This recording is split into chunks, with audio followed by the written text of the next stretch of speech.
Friends ma'am ngasi अखोई काइनों द थावन चोंग चतोरी इतई मने अदुगा इनाउ जैक्सन ने अदुगा अखोई मालेंगान बाने अखोई मैम चतोइने हुई इतई म अंदर हाई तो विगो मैम द हाई चेन इतई म जैक्सन अदु अखोई इचिना पुने चतोइने को अदुगा आइने थावन चोंग चली से अते करीम द नते जैक्सन को सब्सक्राइबर सिंग द इतई म हाई सब्सक्राइबर सिंग द अखोई की थावल से मणिपुर लेबनी तोयन उफंगनी मैम उलके मैम की चटपने मैम थाबल चोंब उलके दादा इतम दादा की फ्रेंड्स लाई अखोई थोड़ी सोने चतरी तो पूरा हीरोइन तो हीरोइन यौ यौने अखोई थोड़ी तो फजरा अखोई हूँ थाबल चोंब चतरी थोड़ा मैम अखोई थाबल चोंब मफम चलगा मैम उथरके मथंग मथंग ताब मैम मफम जगह थेंको अमांग जाखलो इतै मगा दादा मगा ममांग थाखरे अदुगा अखोइना हुजि मखा ताबा चटपा हौथोरे अखोइगी याम्बा ngौबना थौबा हौखरे चटपसे आगे मेरे भैया ngौबा का फ्रेंड और उसका मिसेस आगे चल चुका है और हम लोग पीछे पीछे जा रहे हैं। हम लोग आज थाबल चोंगो फेस्टिवल जो कि हमारा मणिपुरी कल्चर का फोक डांस है तो उसको दिखाएंगे आज। तो मैं तो गाड़ी के अंदर हूँ इसलिए थोड़ा डार्क हो रहा है। पीछे मेरे भैया के भाभी और तीन बेटी अपनी बेटा और छोटी बेटी सब लोग हम लोग मिलके जा रहे हैं भाभी मिलके और चप्पा हो रहे मनिंग दादागी लोने ना कोई तेमा अखोई चप्पा हो रहे ममांग थंबदना इना हुजिकी उचेगिबदो दादागी फ्रेंड का माय मिसेस का इना हुजिक तुम हो रहे मनिंग इतई मने अखोई मालेंगान मने थोइने सोमने पितु लेरे इना मने सोमने थौरी अखोई थाबल चोंग फम यौरगा मखा ता वीडियो लागे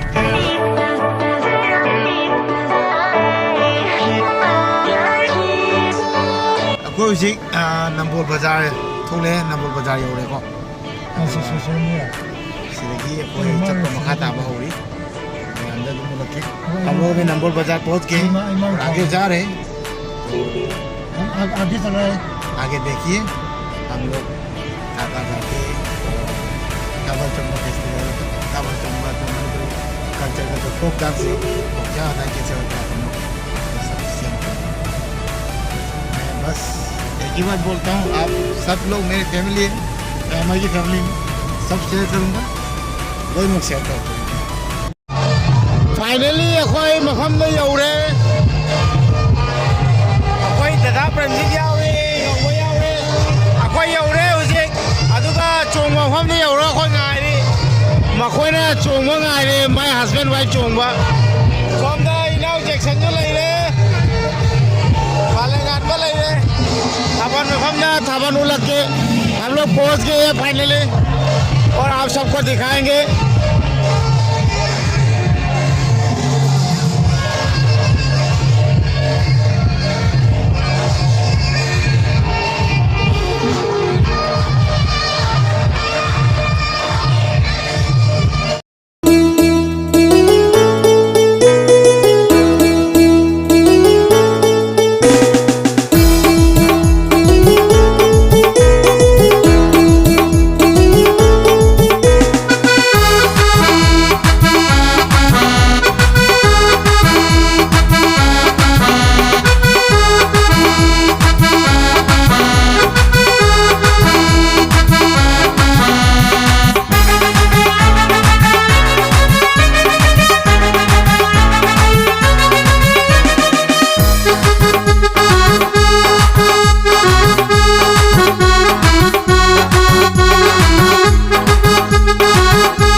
ꯆꯠꯄꯅꯦ ꯑꯗꯣ ꯃꯤꯊꯨꯟꯒꯤ ꯃꯧꯒ ꯀꯩꯅꯣꯒ ꯐꯥꯖꯤꯟꯅꯕ ꯌꯥꯎꯍꯟꯗ꯭ꯔꯦ ꯅꯨꯡꯉꯥꯏꯇꯦ ꯌꯥꯝ ꯅꯨꯡꯉꯥꯏꯇꯦ ꯗꯗꯥꯒꯩꯗꯤ ꯃꯈꯣꯏ ꯆꯣꯡꯍꯟꯗ꯭ꯔꯦ ꯆꯣꯡꯕ ꯆꯠꯄꯅꯦ ꯑꯗꯣ पाखंग लेसाबी ngada chonghale adune yam nuaite hi friends हम लोग अभी थाबल चौक फेस्टिवल देख के हम लोग रिटर्न जा रहे हैं अपने घर में तो बहुत थक चुके हैं हम लोग और रात के कभी बहुत देर हो चुके 12:30 बज गया है अभी 12:30 तो आ रहे हैं कोई थेंग है आगाम की तुमलिंगे ने को हले भैया भैया भी यम नुआ रहे कोई थाबल चौक फेस्टिवल में से भी हम बदने जाओ रहे Tani ne tema soju tumning ai ware anga hinjo soju bajana chung mugi ware to ne thoi ne tumning ise maleng am jo chung mo de yang ware mau ga anjing ai di me cheto go mi chung mo yaw da ba aduna da dai te mo ko chung mo ho dra ba akang le sa me de chung mo ngai dra ba ado yam nungai re ye ne ai la ko de first time na game ne आइबदी तुम ये है ना अंदर क्यों है first time होगा अंदर में हम जैसे तुम शेयर तो ओपन ओके गाइस तो फिर नेक्स्ट वीडियो में फिर मिलते हैं और चैनल पे अगर नहीं है तो लाइक सब्सक्राइब कमेंट करना मत भूलिएगा अदुगा ममांगा कोई दादा आ गई थे मुझे चली आगे में मेरा भैया और एक भाभी भी जा रहा है उसे भी दिखाता हूँ मैं अभी